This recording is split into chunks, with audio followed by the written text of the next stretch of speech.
a Deus significa gratidão. O que significa ser grato? Há um hino que diz assim: um ano mais de vida guardou-nos o Senhor e deu-vos fiel varia no seu divino amor. De coração dai graças ao vosso eterno Pai, pois mais um ano passa.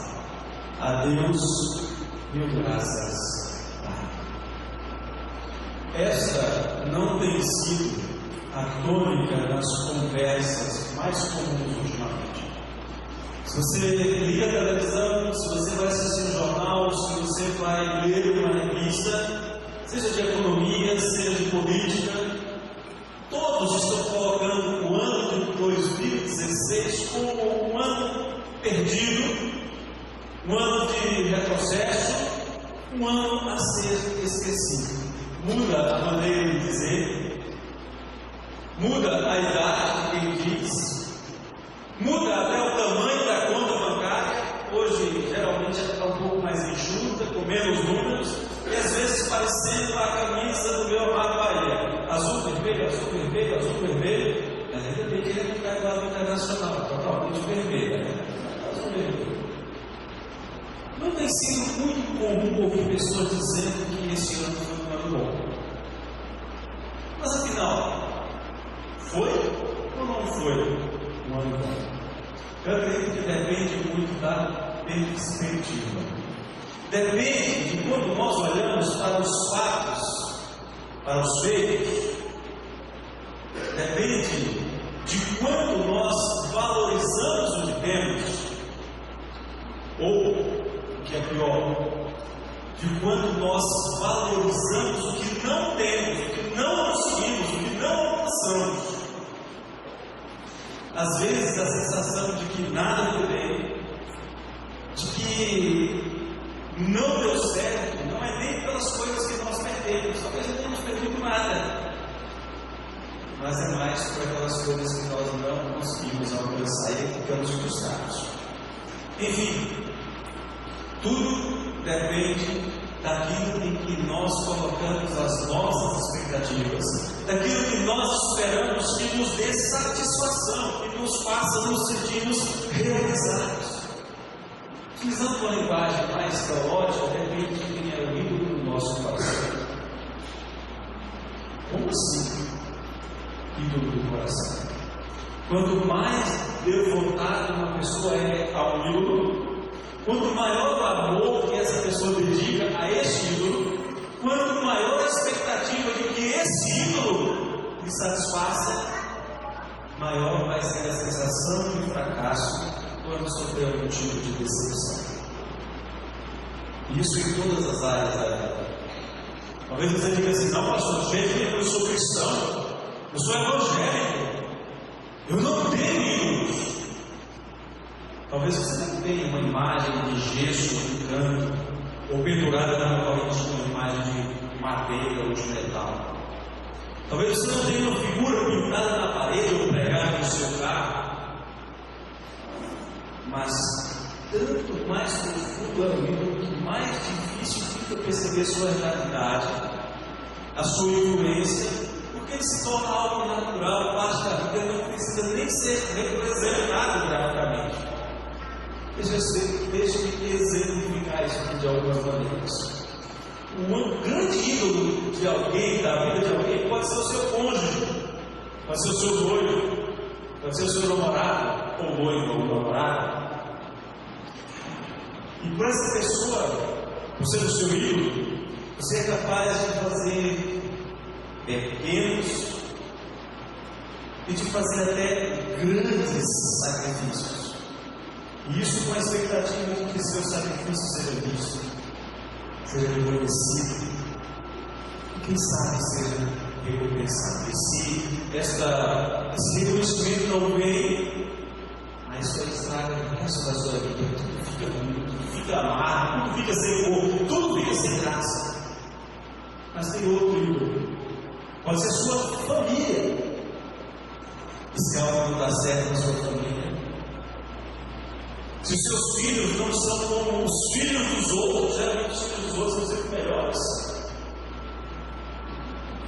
seus filhos se vão, seus filhos vão para a faculdade, seus filhos se casam, se chega então a síndrome do ninho vazio, e aquela sensação de que está faltando algo, de que sempre está faltando algo, mesmo que não haja nenhuma necessidade essencial insatisfeita.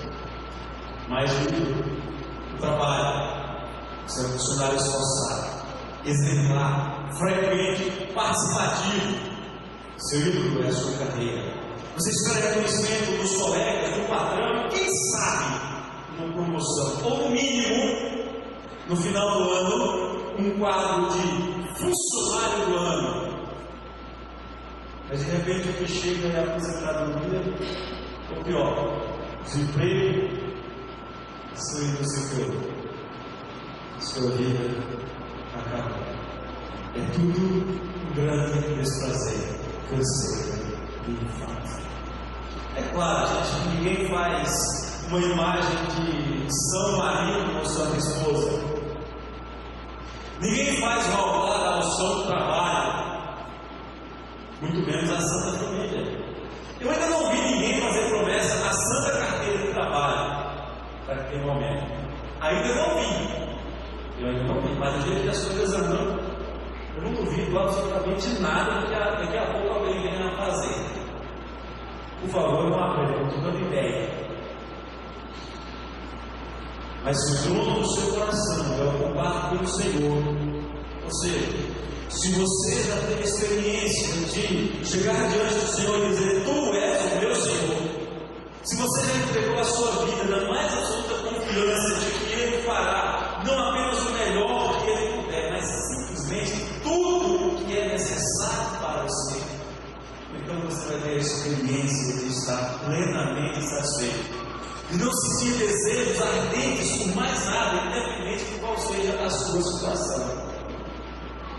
O apóstolo Paulo fala isso, já teve experimentado pobreza e riqueza. Ele diz: Eu aprendi a viver contente em toda a qualquer situação. Você vai aprender a viver contente em toda e qualquer circunstância. Você vai fazer como Abacuque, ainda que a figueira não floresça, nem haja fruto na vide, o produto da oliveira minta, e os campos não produzam mantimento, as ovelhas sejam arrebatadas do abismo, dos currais não haja carne. Todavia eu me alegro no Senhor, eu exulto no Deus da minha salvação. Não importa as circunstâncias, você terá motivos para dar graças a Deus, por saber que esta é a vontade de Deus, por saber que esta é a vontade do seu Senhor para a sua vida. E é sobre essa experiência que eu gostaria de falar nessa noite. A experiência de viver sabendo que o Senhor satisfaz as nossas necessidades. Nós já lemos o Salmo número 103. Vamos voltar aqui agora, versos 1 até o verso de número 5, para entender que sentimento é esse, que experiência é essa de estar plenamente satisfeito do Senhor, ou porque, afinal, nós devemos dar graças a Deus. Porque você, neste momento, nesta noite, deve dar graças a Deus, não apenas nessa noite, mas todos os dias da sua vida. Salmo número 103, versos 1 a 5, nos dizem o seguinte: Bendize, ó minha alma, ao Senhor, e tudo o que há em mim bendiga ao seu santo nome. Bendize, ó minha alma, ao Senhor, e não te esqueças de nenhum só de seus benefícios. Ele é quem perdoa todas as suas iniquidades, quem sara todas as suas enfermidades, quem dá nova redime a tua vida e te coroa de graça e misericórdia, quem guarda de bens a tua velhice, de sorte que a tua mocidade se renova como a da águia. Pai, já vemos a tua palavra, Senhor, queremos que o Senhor fale no nosso coração. Queremos que o Senhor molde o nosso coração, que o Senhor quer o que precisa ser quebrado, que o Senhor tire dele tudo aquilo que nos afasta de fato termos expressões de gratidão ao Senhor, o sentimento de que realmente nós somos gratos a Ti, porque reconhecemos que o Senhor nos deu na sua vida, grande e infinitamente. Senhor, fala conosco. Não permita que sejamos ingratos, não permita que sejamos mal agradecidos, não permita que sejamos cegos às bênçãos que o Senhor derramar sobre as nossas vidas, pedimos em nome de Jesus. Tem grande presente, grande dádiva, grande bênção que o Senhor nos deu, em nome de Jesus. Oramos e agradecemos. Amém. Quem escreveu o Salmo de 103 foi Davi. Se nós olharmos o início da vida de Davi, o início da história de Davi, vamos encontrar um jovem desprezado. Dos filhos de seu pai, ele era o que ia cuidar das ovelhas, os demais ficavam próximos. Quando os filhos de seu pai iam para as guerras, ele era encarregado de levar presente, levar comida, levar queijo para eles. Quando Samuel, o profeta, chega na casa de Jessé para escolher, para ungir o novo rei, Jessé traz 7 filhos, mas não traz Davi. O Samuel vai perguntar: porventura você não tem mais nenhum? Tem Davi lá cuidando das ovelhas, chama ele. Davi foi tirado de detrás da malhada de ovelhas para ser rei de Israel. E Davi então expressa ao Senhor a sua gratidão neste salmo. Ele vai concentrar os motivos da sua gratidão nos atos gloriosos de Deus. Em momento algum Davi poderia queixar-se da vida, ou das coisas que lhe aconteceram na vida, ser desprezo, ser motivo de desprezo seus próprios irmãos, perseguido pelo sogro Saul, que tentou matá-lo algumas vezes. E por que Saul tentou matá-lo? Simplesmente porque Deus o abençoava e ele conseguia vitórias gloriosas na guerra. O sogro dele, o rei, ao invés de ficar agradecido, resolveu matá-lo. Ele não se dá bem tendo oportunidades para matar o seu sogro, ele não faz. Davi se concentra em dar louvores a Deus. Davi se concentra em louvar a Deus, mesmo em situações difíceis, como fez Jó, quando insábio, orientado pela esposa para que amaldiçoasse a Deus, ele diz: não, de maneira alguma, receber o bem de Deus, porque eu não receberia também o mal. Davi louva a Deus, Davi louva a bondade de Deus, Davi louva o cuidado misericordioso de Deus. Davi louva a Deus por todas as coisas. E de Deus, queridos, nós recebemos todas as coisas, sem merecer nenhuma delas. Mesmo a pior vida ainda é vida. Reclamando da vida, a opção que você tem é a morte. Mesmo a pior vida ainda é vida, ainda é bênção de Deus, ainda é dádiva de Deus. E nem a pior vida nós merecemos. Mesmo mais fortunado, mesmo mais desafortunado dos homens, ainda pode parar e dizer: eu recebi alguma bênção ao longo da minha vida. Ainda pode olhar para o passado e dizer: eu já ganhei alguma coisa. Ainda pode olhar para o presente e dizer: eu já tenho alguma coisa. E ainda pode confortar-se na expectativa de bênçãos futuras. Se algum dia você não se sentir motivado para louvar a Deus, para agradecer por alguma coisa, se você começar a pensar que a sua vida não vale a pena ser vivida, então, querido, leia as doces palavras de Davi no Salmo 103. Palavras de gratidão.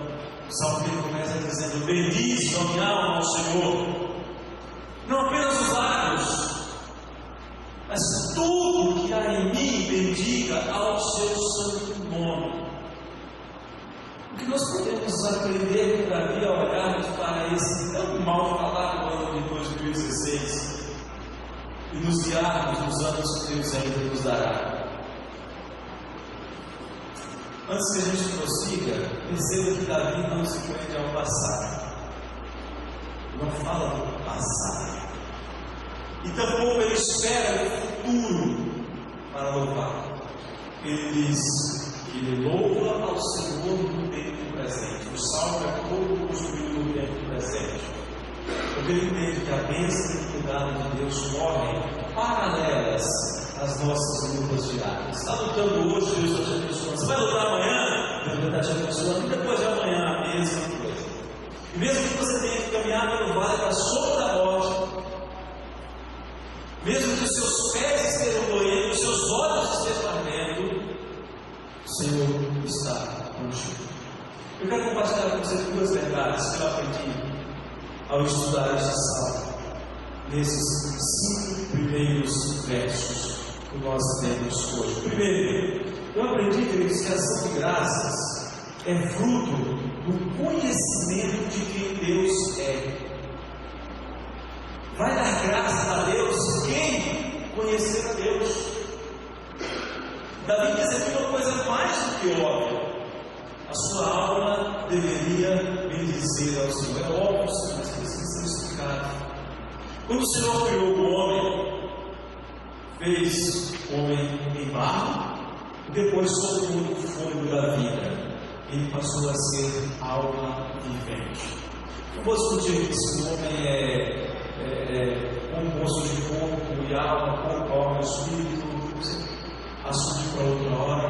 O fato é que a Bíblia diz que o homem é alma vivente, e somente sendo alma vivente ele pode louvar a Deus. Isaías nos diz que a sepultura, ou quem está na sepultura, não pode louvar ao Senhor. Quem está morto não pode glorificar o Senhor, não pode nem mesmo esperar na fidelidade do Senhor aqueles que já desceram na terra. Quando Davi diz que a sua alma deve louvar o Senhor, ele está dizendo que vai louvá-lo com a integridade do seu ser. Ele vai louvá-lo enquanto tiver vida. Eu só pode louvar a Deus que está vivo. Mortos não louvam, mortos não adoram, mortos não podem dar testemunho da bondade, da fidelidade de Deus, porque o homem cessa os seus pensamentos, cessa os seus interesses nas coisas dessa vida.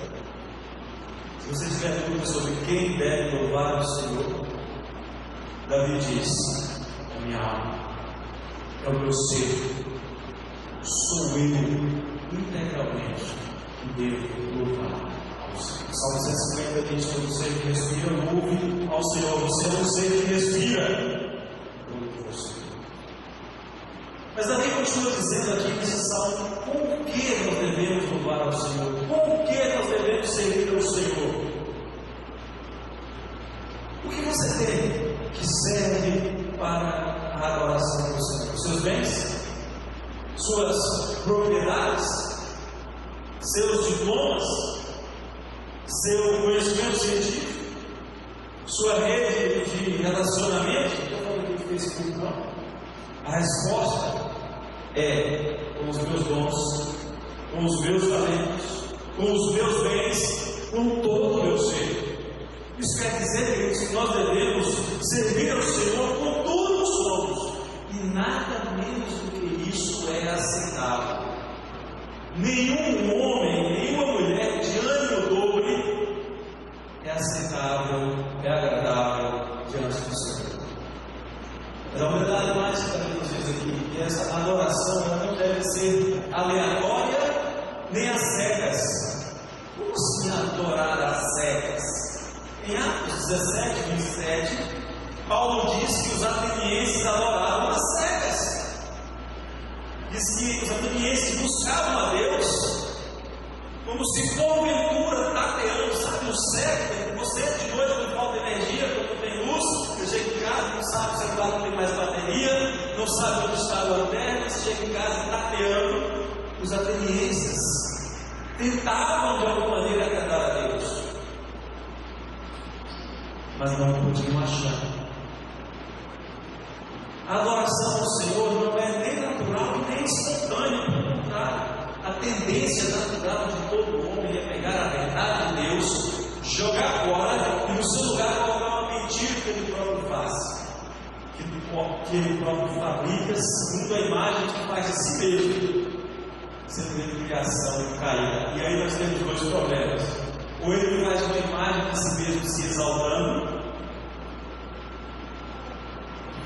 cria um super-homem, um super-herói, ou ele faz uma imagem de si mesmo muito vil, a ponto de, não podendo representar a atividade com formas humanas, ele vai bens inanimados, colocando você como inferior, embora seja ele a coroa da criação de Deus. Embora tenha sido feito ele menor que Deus. O salmista faz questão de mencionar o nome de Deus nesse verso primeiro e lembrar que o seu Deus não é um Deus como os deuses dos povos, mas um Deus cujo nome é santo. O Deus para o qual os anjos cantam louvores.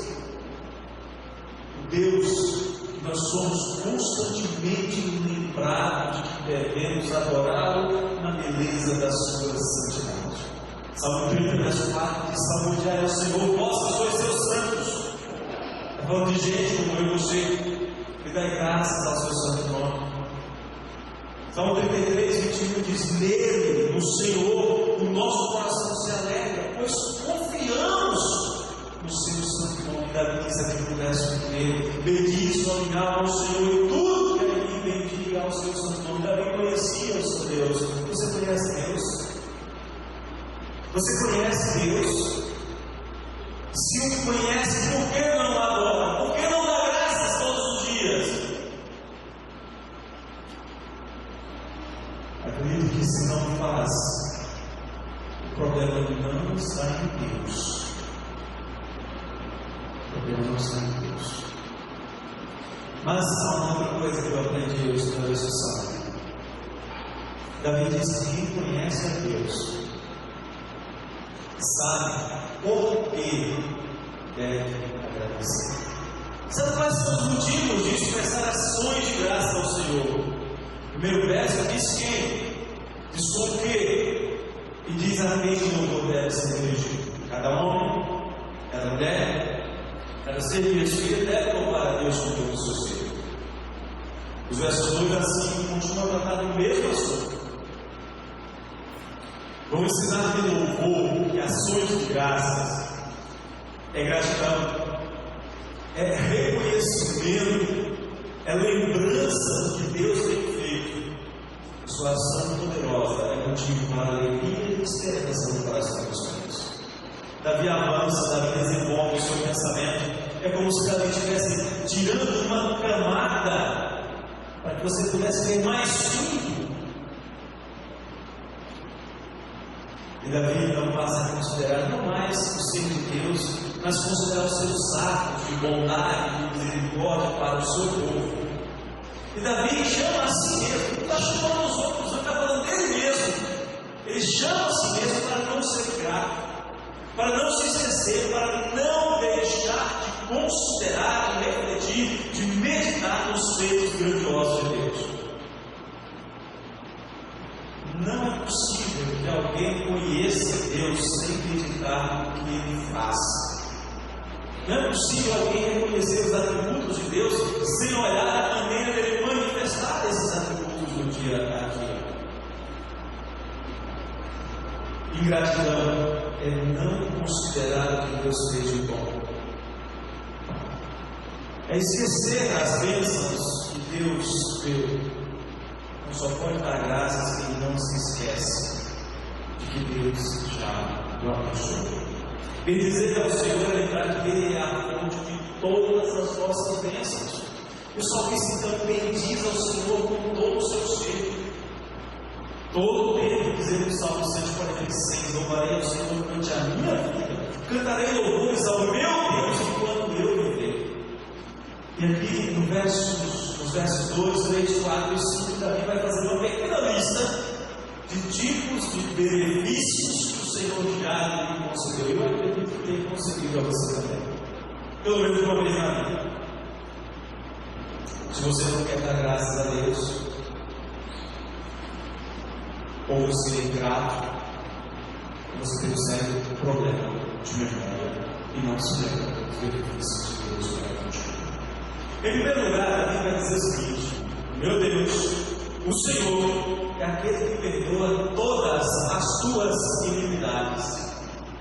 Se você não tem casa, se você não tem carro, se você não tem família, se você não tem emprego, se você não tem saúde, ou se você tem uma casa que não é do seu agrado, se o seu carro é velho, se a sua família é problemática, se o seu emprego é desgastante, se a sua saúde não é das melhores, ou se você tem uma Seu carro é o melhor carro possível, sua família é uma agradável fonte de alegria, seu emprego é maravilhoso, sua saúde é de ferro, não importa. Nada disso é mais importante do que o que Davi afirma: que o Senhor perdoa todas as suas iniquidades. Isso é mais importante do que tudo. Lembremos que o salário do pecado é a morte.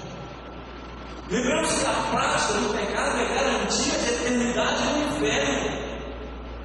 E se você acha que não tem razões para dar graças a Deus, não esqueça. E se ela não for suficiente, então você é realmente ingrato demais. Deus livrou da sentença de Pai sobre todos os praticantes do pecado, condenação ao inferno. Deus livrou da morte, você não dá graças. Em segundo lugar, Davi diz que Deus sabe todas as suas enfermidades. Eu creio que Deus está se referindo a enfermidades do ser humano em sua integralidade: enfermidades morais, enfermidades da mente, enfermidades do corpo, todas as manifestações de enfermidade possíveis. E embora Deus não tenha a obrigação de curar nenhuma das suas enfermidades, toda cura provém dele. Toda boa dádiva e todo dom perfeito vem dele. Deus não disse que não haverá enfermidades, mas diz que é Ele quem cura cada uma delas. Até aquele resfriadozinho de nada seu, é Deus quem cura. Porque se não for curar, ele pode virar uma pneumonia. Deus diz isso em Deuteronômio 32: veja agora que eu sou. Eu somente, mas nem Deus além de que eu mato e eu faço o que eu firo e eu saio. Não há ninguém que possa curar alguém também. Eu sou incapaz de afirmar a razão de cada enfermidade que ataca uma pessoa. Eu sei tudo. Eu nem sei por que os crentes adoecem. Eu sou dizer as razões por que crentes têm problema de saúde. Verdade seja, consequência do nosso pecado. Mas eu jamais cairia na tolice dos amigos de Jó.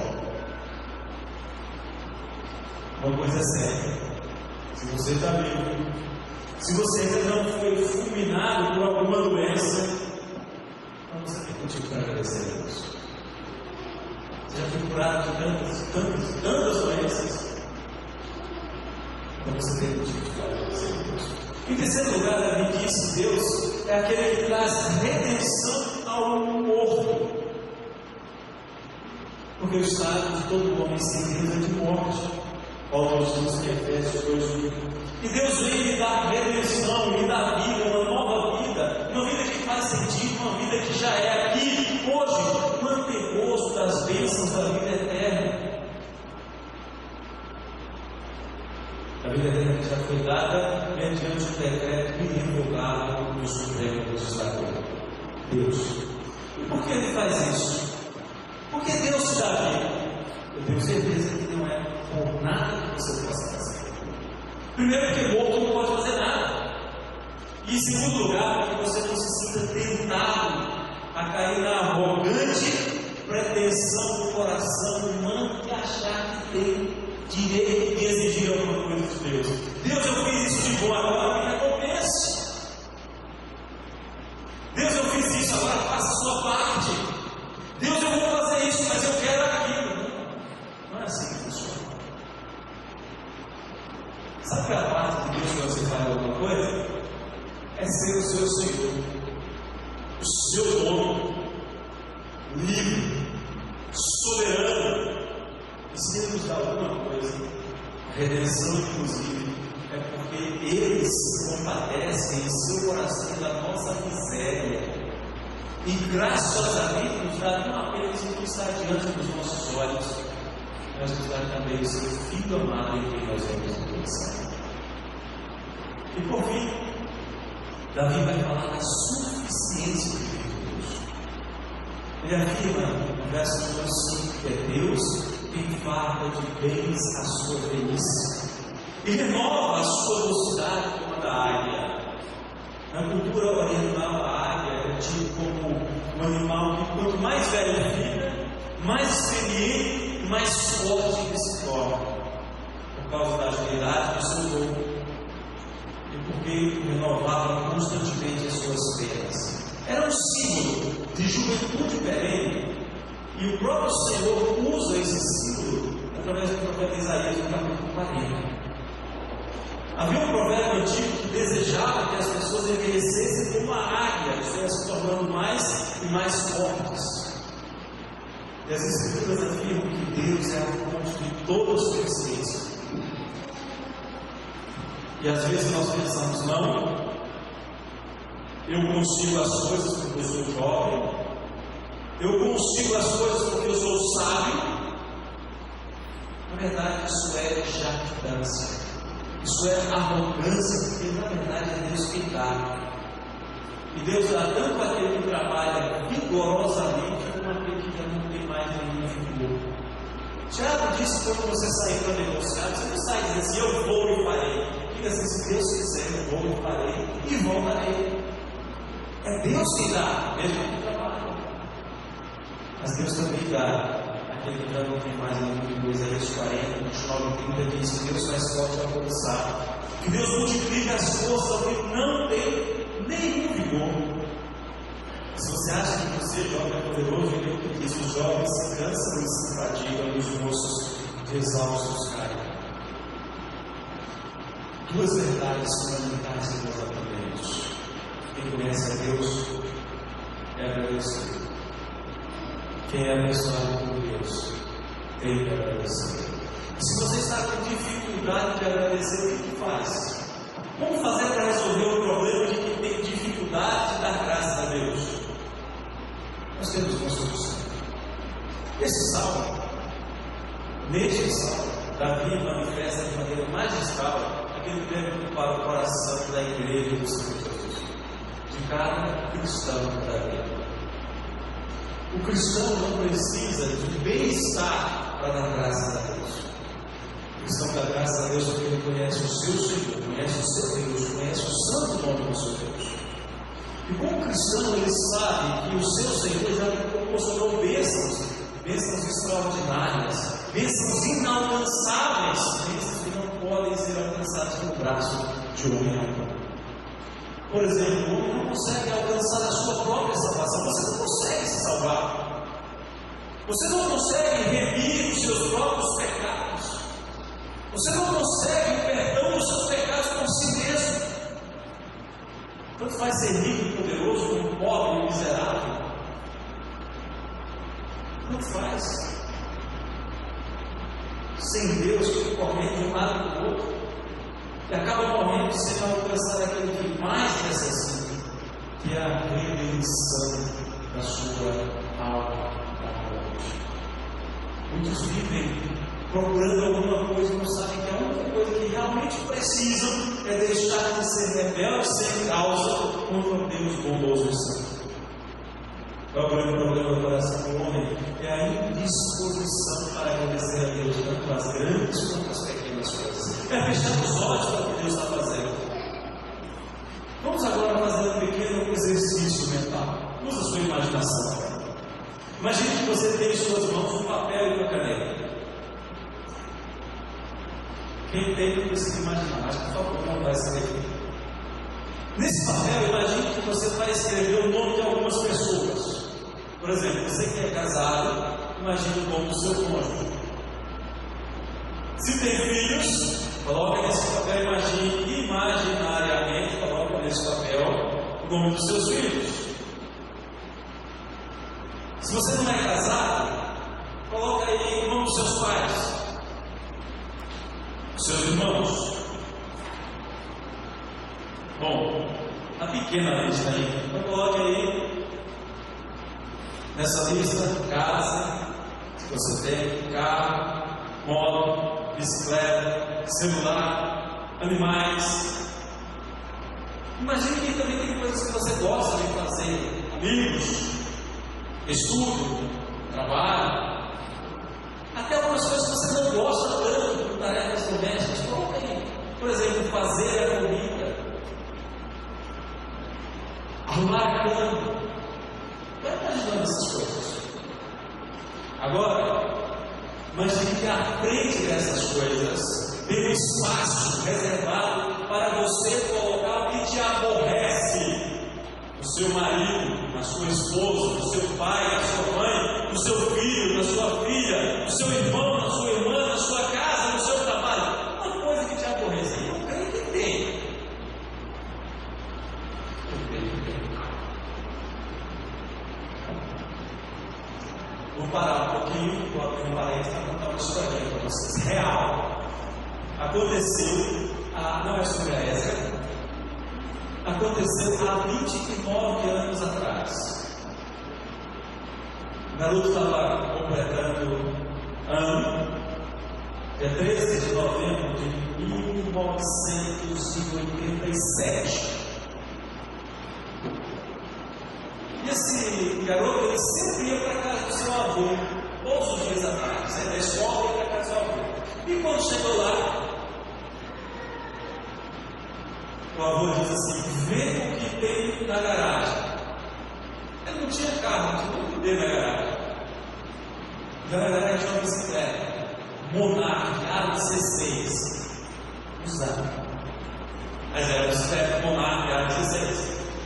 Nessa época, ter uma bicicleta era mais ou menos como ter o motor C e todos os gadgets que pode colocar gadgets nesse carro, que pode colocar neles. Era como ter o iPhone da última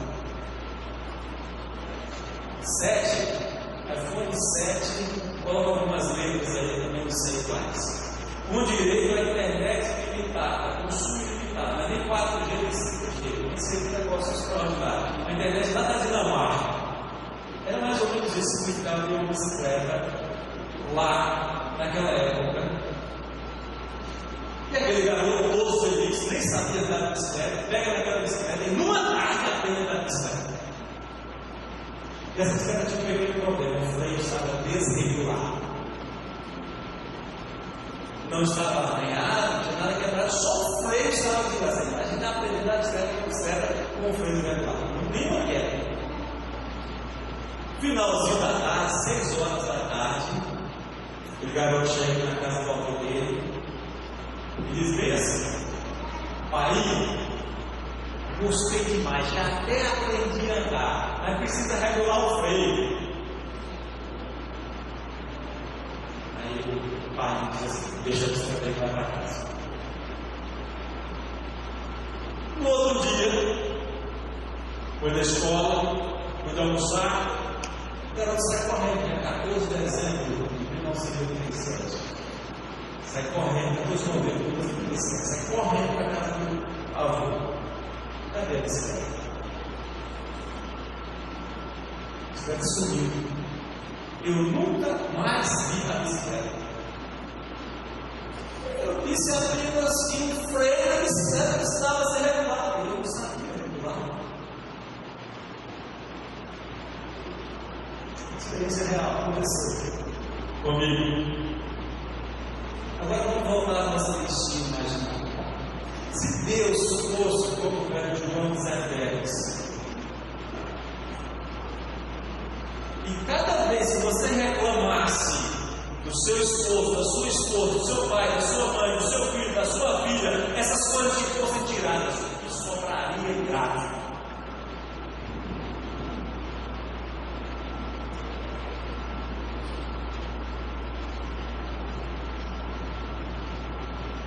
Você está pronto para ficar sem o seu cônjuge, sem seus pais, sem seus filhos, sem seu emprego, sem seus estudos, sem sua casa? Eu quero concluir propondo ao Senhor outro problema.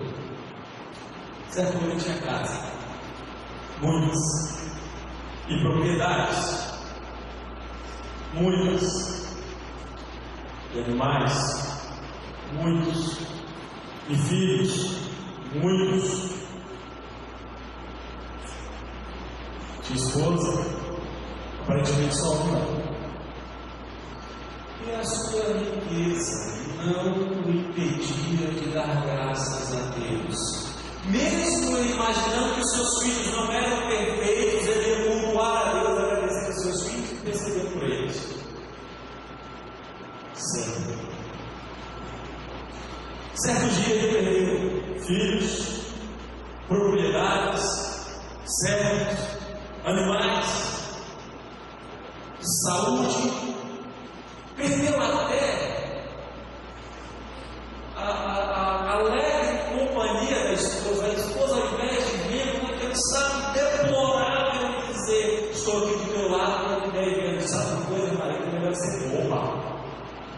Amaldiçoa logo o seu Deus e morre. Melhor para você que para mim, eu vou ter que estar cuidando de Deus. Ainda assim, ele continuou a devotar-se a Deus com as suas graças. Para concluir, eu quero citar aqui as benditas palavras de outro homem que considerou tudo como perda, porque foi encontrado pelo Senhor, Paulo. Aquele que aprendeu a andar contente em toda e qualquer situação. Pobreza, riqueza, honra e prisão. Ele diz assim, Tessalonicenses 5:18: em tudo dai graças, porque esta é a vontade de Deus em Cristo Jesus para convosco. Talvez 2016 não tenha sido o melhor dos anos para você. Em tudo dai graças. Foi difícil no trabalho? Dai graças. Foi difícil na escola? Dai graças. Foi difícil na família? Dai graças. Porque essa é a vontade de Deus em Cristo Jesus para você.